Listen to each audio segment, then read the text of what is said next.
In today's show, Chris Manning of Locked On Cavs joins the program, and we talk about the development of Darius Garland and what it might mean for Scoot Henderson as he heads into year 2. Welcome to Locked On Blazers.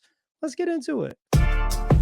You are Locked On Trailblazers, your daily Portland Trailblazers podcast.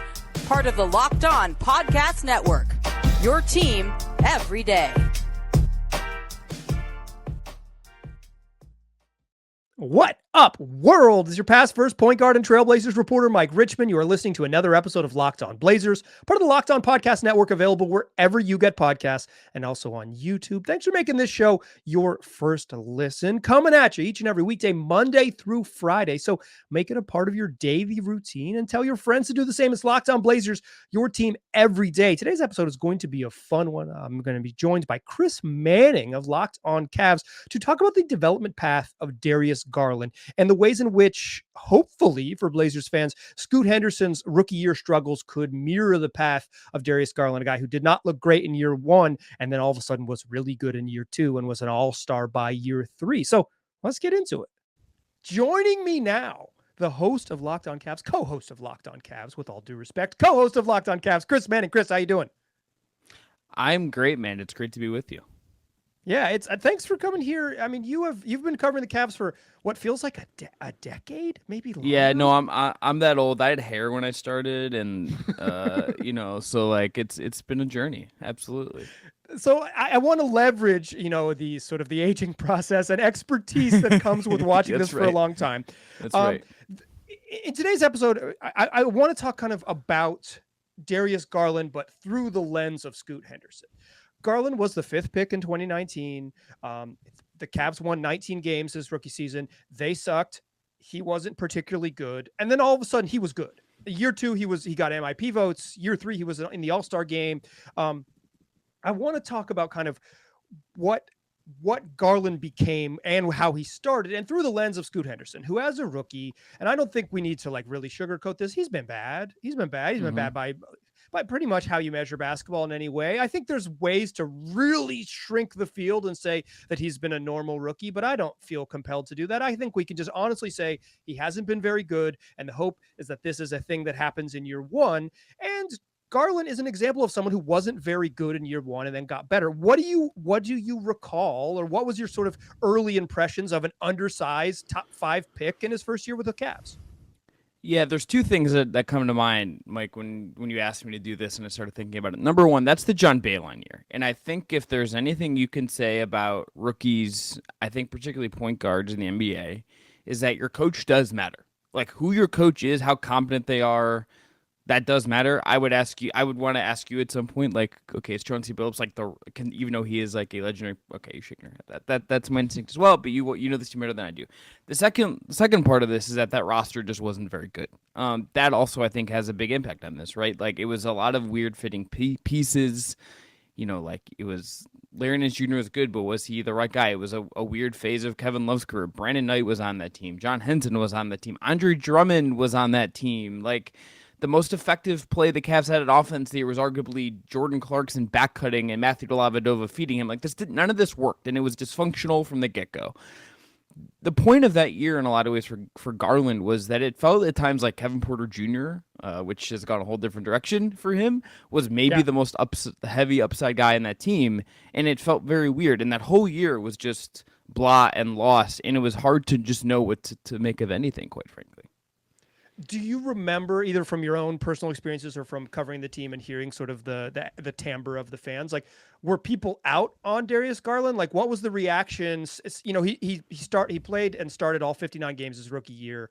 Like I said, they won 19. They were not good. But like, what was there a part of the fan base that was using the B word, that was calling him a bust and saying all of these things, or was there a level of patience if you think back to that 2019-2020 season? I would say the people like super dialed in, from my recollection, were pretty optimistic about some of the underlying stuff with Garland. As I think where you would go is that there was stuff you could see him doing that was working. I think the other part of this that was a little weird was there was, and I think still is, a large subsection of Cavs fans who were Colin Sexton truthers. There's another like way I could describe them that would not be very kind, and it's a weird climate to do so. But you could guess. Like there are people that were very aggressive about what Sexton was and what they thought he was and what they thought Garland sort of meant vis-a-vis him, and that was really weird. And again, it was a weird year where like Kevin Porter Jr. had these moments where like, is that like they got him really late? Like, is he actually the best guy? There was all these weird things. So I think to answer your question, like I think if you watch day to day, you could see flashes, but in the macro, it certainly was like, okay, like where is this going? It was definitely, I think, a little weird just based on everything that was going on. Yeah, so like to sort of hammer this comparison, if you're watching on YouTube, I'm going to bring up this graphic though.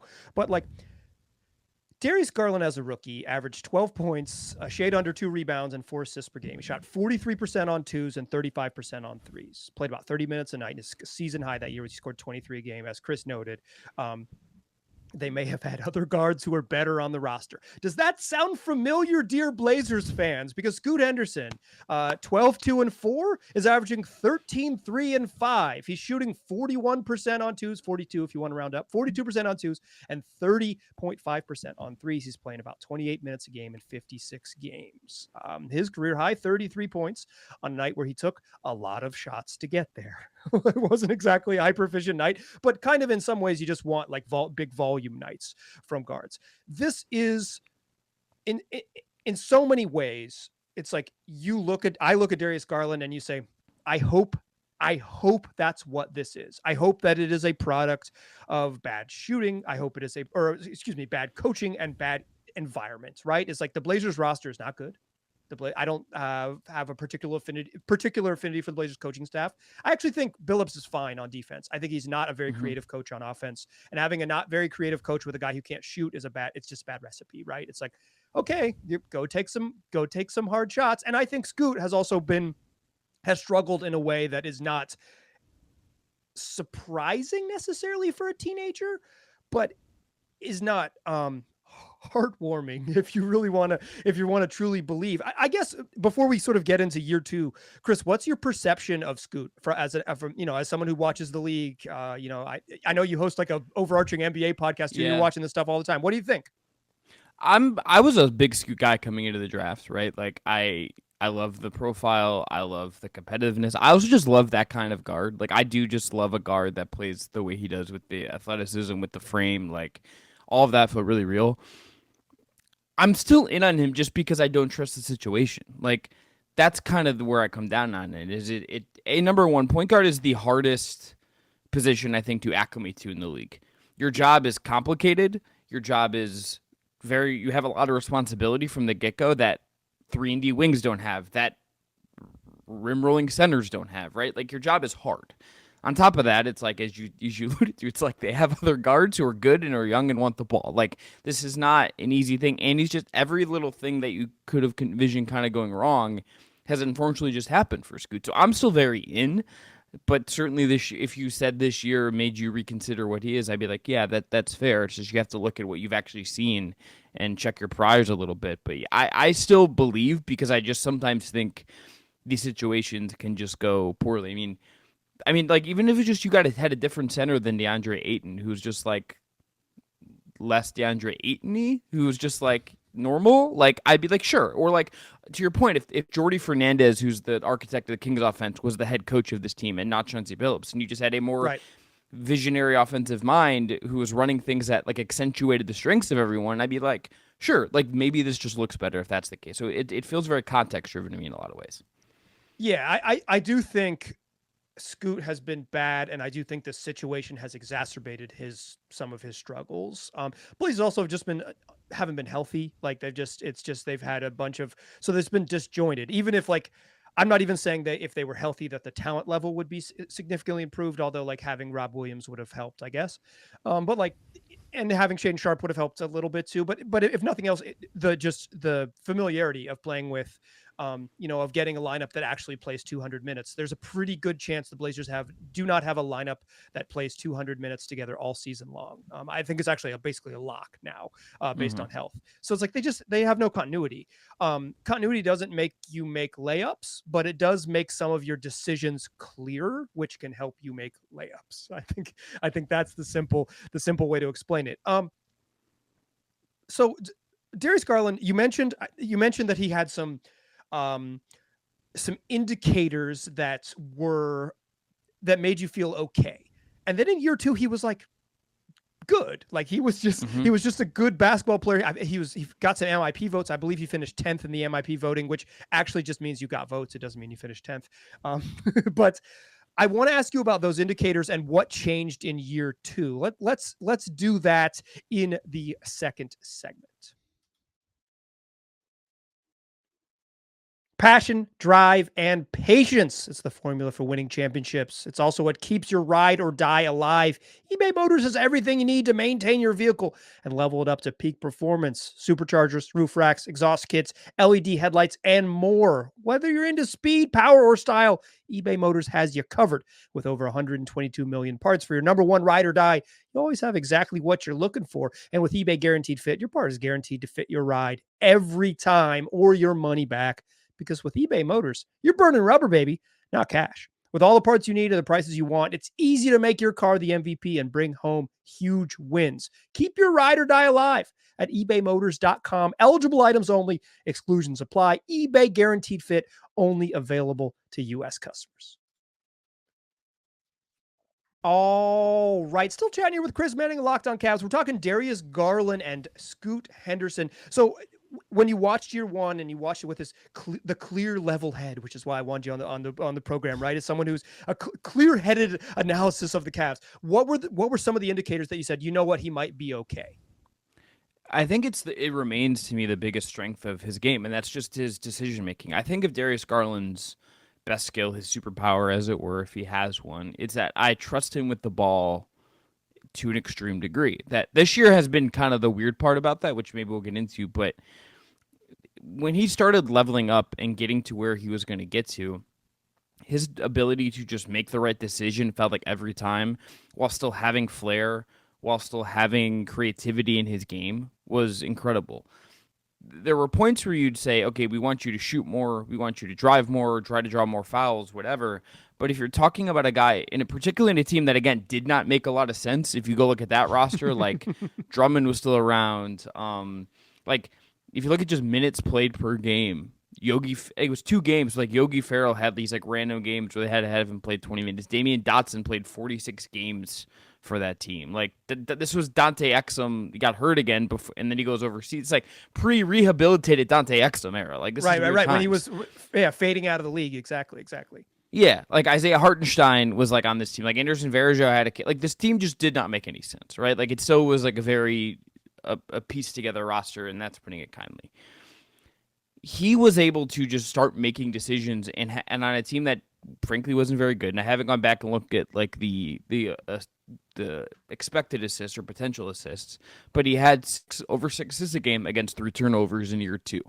He just started making all the right decisions, and you could tell that the game had slowed down for him in a way that unlocked what he was really good at and what was going to make him a really interesting player, even if some of the other stuff still needed to be rounded out a little bit. Yeah, so the sort of counting stuff that you see with Garland, because I think the decision making worries me a little bit with Scoot right now. I don't think he does that very well, and I think that is the part. If he was just struggling with, like, he's missed 2 wide open dunks in the last week, in the last 10 days, like he's missed unguarded butt naked dunks.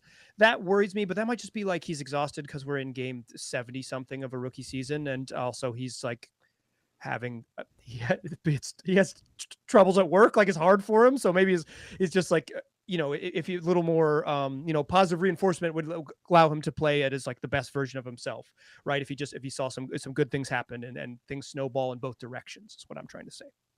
Mm-hmm. But my concern with Scoot is like that he doesn't have the decision making. But I do think early Scoot we saw, like in summer league and stuff, he had this feel. He had a feel to him, and so maybe a better ecosystem would give him that feel. But with Garland, the counting stats really jump off to me a little bit. So in year 1, shoots like 5 threes a game, 35% from 3, a little bit below league average. In year 2, he shoots the same number of threes a night, basically. He's playing a little bit more of a handful more minutes, but it's basically the same production, same role. He's starting most games he plays 55 games. Shoots up from 35.5 to 39.5 from 3. But the numbers that I really want to highlight in relation to Scoot As a rookie, Darius Garland shot 46.8% at the rim and made 45% of his layups. He was a little guy who bricked layups. In year 2, he shot 59% of the rim and made 54% of his layups. All of a sudden, he made the easy ones, and maybe that's just having a better understanding of getting to your spots. As a rookie, Scoot Henderson is shooting 50% at the rim and 44% on layups. So remember that 44% from Darius Garland on layups? Scoot's the same way, and in theory, he profiles as a much more explosive player than Garland was at the same age. Do you recall that jump like that? Like, clearly, was it physical? Was it better understanding? Like, what allowed Garland to not just the jump shooting, but particularly the finishing jump? I think there's two things. I think physically he grew up, right? Like, he came into the league really young. Scoot, obviously, I think came into the league with at least the perception of having a more NBA ready body, but these guys are really young. Like, do they ever really, like, unless you're Zion or Wembanyama, whose body just doesn't make sense? Like, I think no one actually really does come into the league physically where you actually like need to be. It just doesn't work that way. Secondly, I think as much as the personnel still didn't make sense, I think JB Bickerstaff, at least in his first year as head coach, things just made a little bit more sense in terms of what they were doing, right? Like, you had Jared Allen to just catch lobs and do Jared Allen things. You had Kevin Love spacing. You had Jetty Osmond for all of his awards taking threes. You had other wings. Like, you had at least a roster in theory that at least just made a little bit more sense and created a more normal environment for him. I also just think, too, you get into with Garland, there's a willingness to just, I think, sometimes just take the shots that are there and look for that kind of stuff. I think some of that with him is just growing into doing some of the simple stuff really well. I think that's always kind of been part of it with him when getting into the lane. It's just taking what is there for you, and I think that's still something going on with him now. But year 2, you started to see that he at least was understanding what he was seeing when he got inside the forest of all the bigs around him. How much did the coaching change impact him? Like, how much did just the not John Beilein stuff change?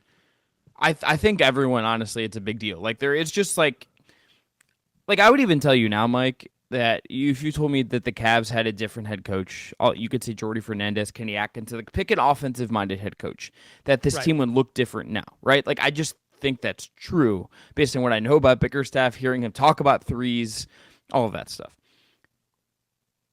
I think just having in the NBA like a normal functional head coach who doesn't try to do weird things can just set you up for success. It is worth noting, too, that this team was really bad offensively, like 28th in offensive rating and 30th in points per game. So it's not like they were good, but at least it like made a little bit more sense, and they weren't, people may not remember this because, like, I hope, unlike me, I hope you're able to black these things out of your head if you ever had to know them. But, like, Jordan Clarkson was, like, the wolf position under John Beilein, and then you just, like, they started using normal position names under JB Bickerstaff, and lo and behold, I think guys were like a little more motivated to try. And like sometimes it can be as simple as that. Like it really, I understand how dumb that sounds, but like you know this, you still have hair, but like you've been around the league like a long time as well. Sometimes like guys just need to not be annoyed by their coach and like to buy in, and it's just like you get 5 to 10% more out of a team because they don't despise the coach and what they're being asked to do. It really can be that simple sometimes. Yeah, no, I think the ask matters so much in the NBA, right? Like, I think for the most part, I think the Blazer players like Chauncey Billups, but sometimes I think that he'll ask them to do things that are maybe not in their skill sets, and it's like, oh, you're putting me in a spot to do worse. That's not ideal. Like, that's just not ideal. And then I don't think there's necessarily pushback because I think this team's too young to like know that. They don't have the Kevin Loves and Jordan Clarksons who've been around who are like, this is nonsense.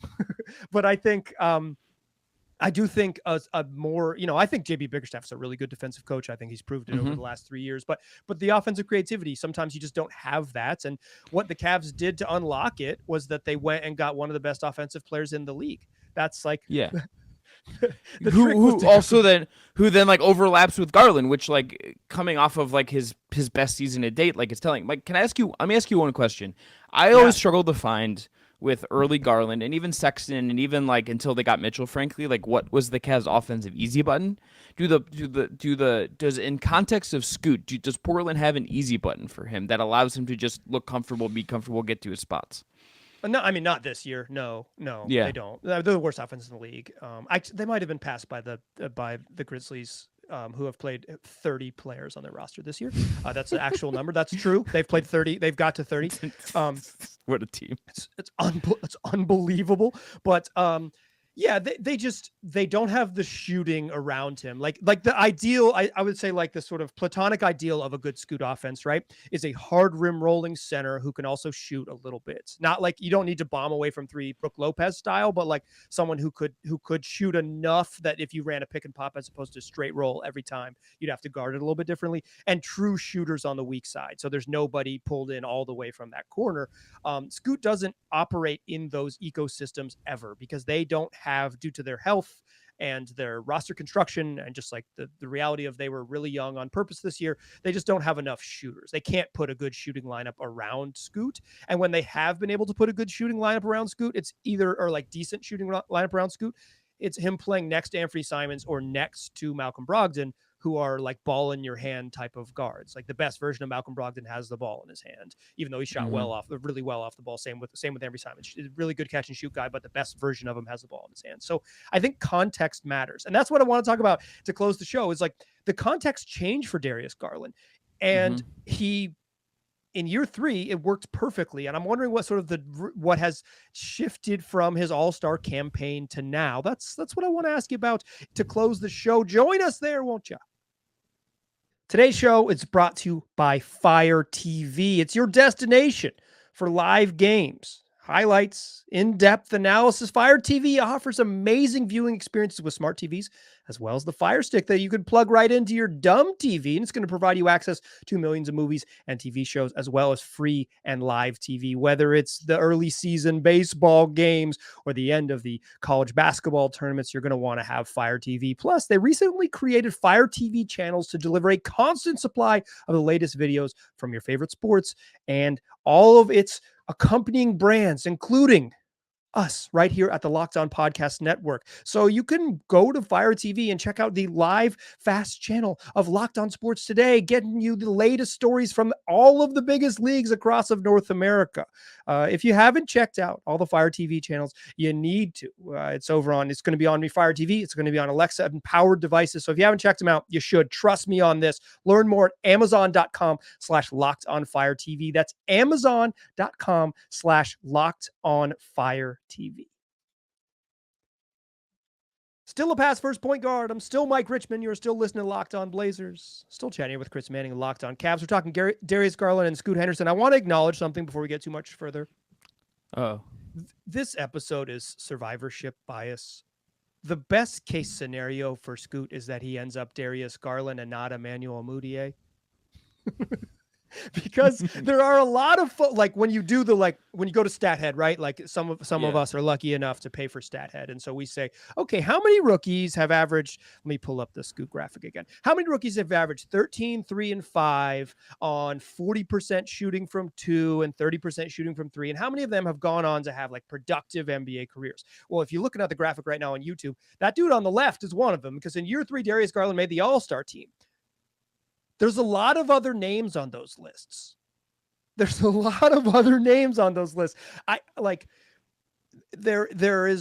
are more folks who struggled in year 1 and didn't become things than folks who struggled in year 1 and became special. Darius Garland is an outlier. The hope for the Blazers is that Scoot is also an outlier. What happened in year 3 to make Darius Garland the true outlier? He is a 22-year-old all-star after being a bad 20-year-old rookie. He was the head of a team that was built on defense is where this, I think, shook out. That I have his jersey, the wrong number, frankly, but this jersey was $25, so it was easier to pay for and get framed. Ricky Rubio was on that team. Rubio's value was not as an offensive player. It was as a defender to play next to Darius Garland and be big and also like handle the ball sometimes. It wasn't about Ricky Rubio's passing or his offensive. No, it was his defense. He was a big, bulky guard next to Darius, and that it took some of the pressure off of Darius, but it also allowed him to have a guard next to him who could dribble, but also like was going to help him on defense. Secondly, that was the first year of Evan Mobley and Jared Allen. Where that partnership is going is another question. But that year, that defense was unbelievable, and it was because of those two guys. It was because those two guys absolutely like wrecked teams with what they're doing defensively. You put a bunch of other quality defensive players on that roster, a really good coaching job by JB Bickerstaff. Garland's job on a frankly not creative and not honestly that great offensive team was to make all the right decisions, play at the pace they wanted to, and to drag them to a certain place and be that guy. He got asked to do this very specific kind of, like, I'm going to say something that's not super kind, but I mean it as like it's a real skill. He was kind of like a play action NFL quarterback for that year, I think, is kind of the way I'd put it. It's like, you have to do this one thing. We're going to set you up for success in a very specific way, and you're going to be great at it, but we're going to maximize you in this one specific way this year, and we're going to go for it. That was also like a year Sexton's out with injury. Like, there's all these things that kind of put him into this scenario, and he got asked to do the world, and he did it, and that's kind of what like, he had to be that for that team to be what they were, and they didn't even, like, they lost in the play-in anyway because of all these injuries they suffered, but he had to be that. To his credit, he had to step up and be that, otherwise that team wasn't going to get where it got to. Yeah, in year 3 in his age 22 season, Darius Garland averaged 21.7 points, 8.6 assists, shot 38% from 3 on 7 attempts a game, like, 22 and 8 on above average 3-point shooting on volume on a team built around him scoring. This is the dream, folks. This is the dream, is that you could just say at some point, turn the ball over to your young point guard and say, listen, we're going to cover up a lot of your warts. Can you do the thing you do really well? Can you Joe Flacco it? Can you Joe Flacco might. Yeah, King. Make it look. They make lots of money. Like, good for him, honestly. Like, you can make a living. Make a living. Yeah. Malcolm Brogdon's out here making a living, and despite, like, I don't, like, like, we're doing great. Everyone's doing great. It's signed up several, hundreds of millions of dollars worth of money. Do you think, I guess, so put a bow on this, and I want to ask you a couple sort of development questions. Do you think Garland develops without all the things you said, right? Without the sort of Sexton getting out of his way and getting the keys and having Rubio, who's like a lower usage guard. Like, do you think the setting allowed him to develop, or do you think he would have overwhelmed with talent because of the skill and because of the things that make him special? I think it's probably both. I think it's always a little bit of column A, column B. Where that splits is probably a matter of opinion. I tend to skew more towards talent. Sure. While acknowledging, like, that the structure does really matter. Because like I'm watching him right now, and I wonder, okay, if they had a different coach then, and maybe he doesn't make an all-star team, but would a coach who have let him play like he's Tyrese Halliburton at a high pace and coax that out of him, would that have resulted in something different? It's a question I'm asking myself right now. So I think it's a little bit of both. It's a little bit of, okay, there's this one specific thing that they needed him to do to win games. That's true. But is it also because the talent he was always capable? I think that's also true. I think too, it's worth remembering, and Scoots applies as well. Like, you come into the league really young, like, of course you're gonna suck, right? Like, it's just guys don't come in for better or for worse, and people in the league, I think, don't even, like, have a good answer to this question, frankly. Like, otherwise they'd be better at drafting, right? Like, they would. What you are at 19 when you're that young is just like you're product of your circumstances, but it's also like, I don't really even know how talented you are at 19 sometimes. Like, it's really hard to tell. And Garland is, I think, kind of a good test case of clearly very talented, but then the circumstances yielded a certain thing. And I think that particular season, like, was a little bit of both. Sure. I think, like, and I'll bring it up one last time. They're pretty freaking comparable as rookies. The question is the year 2 and year 3 jumps that Garland made. And in year 2, he gets MIP votes. I don't like second-year players getting MIP votes, particularly guys who are drafted top 5. What do you mean most improved? Most realized expectations? Year 3, the dumbest award honestly, the dumbest award in the NBA. What are we doing here? Honestly, yeah. So you should not. If you were a top 5 pick, you should not be eligible. Who would you vote for this year? This is like a tangent, but who would you vote for this year? Like, I would vote for Kobe White. Yeah, I think it's probably Kobe. Yeah, Tyrese Halliburton probably would have won it, but he's been a little quiet the second half of the season. Maxey's gonna win it, and it's like, you kind of knew what Maxey could do. Yeah. So, like, it should be Kobe White, or like it used to be the comeback player. It used to be the comeback player of the year, right? Like it used to be that guy. So it would have been Dante Exum. Like Exum would have won it, except he got hurt, and then he wouldn't. And then right. But yeah, no one should be eligible if you're drafted top 5 and you have a good second year after a bad first year. You're not eligible. I don't get a ballot, but you're not getting on my ballot. Year 3, Garland is finishes 3rd in MIP voting, makes the All-Star team. Like I said, 22 and 8 on above average shooting on volume, and like a team that won 44 games and was pretty good until the lights famously. No, that was the next year when the lights were famously too bright. This was somebody broke their foot. Evan Mobley broke their foot. Is that what it was? Or Jared Allen broke Rubio tore his ACL in New Orleans in December, and that changed the whole season. They traded for Karis LeVert, and that just didn't work in the same way. Like a clear misdiagnosis. Mobley's hurt at times, and then Jared Allen's hurt and like is not healthy when he comes back for the play-in. So and on top of Sexton being hurt, yeah, he came in. That's what I was thinking of. Jared Allen had like a broken bone in his foot and came back for the play-in and was like just bad. I think the unspoken here thing that I haven't said yet is like Darius Garland is a career 38% 3-point shooter. I don't have that same faith in Scoot necessarily. I don't think when he shoots off the dribble and he gets his feet and is like under him and shoots with a base, I think he could be like a slightly below average 3-point shooter and it won't be that big of a deal. But the idea that he's going to become like a bomber from 3, like someone who shoots above average on 8 attempts a night seems unlikely. What's your faith in an NBA point guard in the year 2024 being the leader of a good offense if he can't shoot? It's really low. And I mean, this is even a thing with Garland. I think Garland doesn't shoot enough. He can shoot it well, and he's often unwilling to shoot as many shots as you would like. He often is not willing to take the open threes, to take the pull-up 3 that's like that skews a little bit aggressive, but is clearly open for him. And the thing that the Maxis, the Halliburtons, it's the shot that Damian Lillard, I think, really pioneered among point guards in a lot of ways, is the pull-up 3 off of a spread pick and roll. Darius Garland just doesn't take enough of those, and it hampers him in what he is. It hampers him in his relationship with Mitchell. It hampers him in his ability to just coexist with other guards. It makes me wonder what his ceiling is. So, like, even if he can make them at a good clip, he doesn't take enough of them. And I think to be a point guard in this NBA, I'm not saying everyone needs to be like the Rockets circa Daryl Morey era, but you kind of gotta coax more out of yourself, and either that or you have to just barrel into the rim and try to draw a ton of fouls, a la like John Morant. Like that, it's kind of your two options. You can't be anything other than that. Yeah, that's how I think that's for where I land on Scoot too. Is like, I don't think he's going to be that bomb away shooter, but what if he slowly became what De'Aaron Fox is now? And that's a guy who's willing to take pull up jumpers.